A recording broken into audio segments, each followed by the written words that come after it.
patología esofágica y vamos a revisar la calasia. ¿Qué es la calasia? Es el trastorno de la motilidad esofágica. Esta calasia tiene 3 características especiales y la primera característica es la peristalsis, es decir, la falta de movimiento. Ustedes saben que esa es la principal función del tubo esofágico, el movimiento, la peristalsis. En la calasia no hay movimiento, hay aperistalsis. Vamos a encontrar que va a haber una alteración a nivel del esfínter esofágico inferior y la segunda característica es que ese esfínter va a estar relajado cuando el paciente degluta y durante esa relajación el alimento que está por encima del esfínter podrá pasar al estómago, pero pasará a cuentagotas porque lo hará solamente cuando el paciente degluta alimento.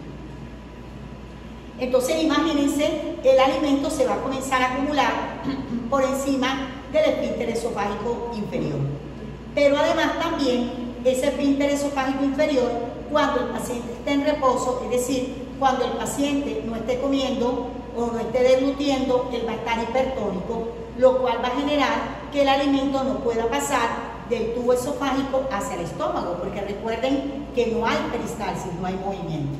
Entonces, esto va a generar que al acumularse el alimento a nivel por encima del esfínter esofágico inferior, va a producir un engrosamiento de las paredes del tubo esofágico, una hipertrofia de las paredes esofágicas.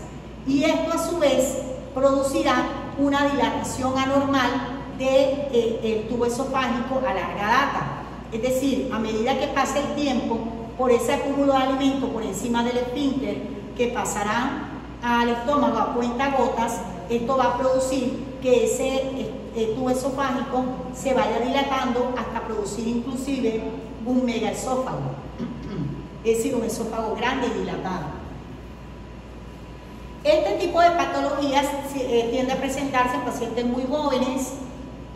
También hacen disfagia progresiva, que ya sabemos lo que es. Cuando el paciente durante las noches se coloca en decúbito, el alimento por gravedad se regresa hacia la garganta y el paciente va a tener regurgitación nocturna, pero además va a aspirar alimento no digerido, porque recuerden que el alimento ha quedado por encima del esfínter y al regresarse es alimento que no pasó al estómago y que puede pasar a la vía respiratoria. Y ya para terminar la parte del tubo esofágico tenemos los desgarros de Mallory Weiss.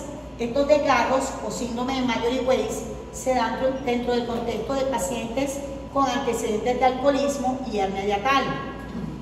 Cuando estos pacientes hacen episodios de náuseas o hacen vómitos, ustedes saben que al vomitar o al tener las arcadas nauseosas, la presión dentro del tubo esofágico va a aumentar y esto va a generar que a nivel del tubo esofágico en el tercio inferior se abra o se desgarre la mucosa esofágica, exponiendo los vasos submucosos y generando sangrado.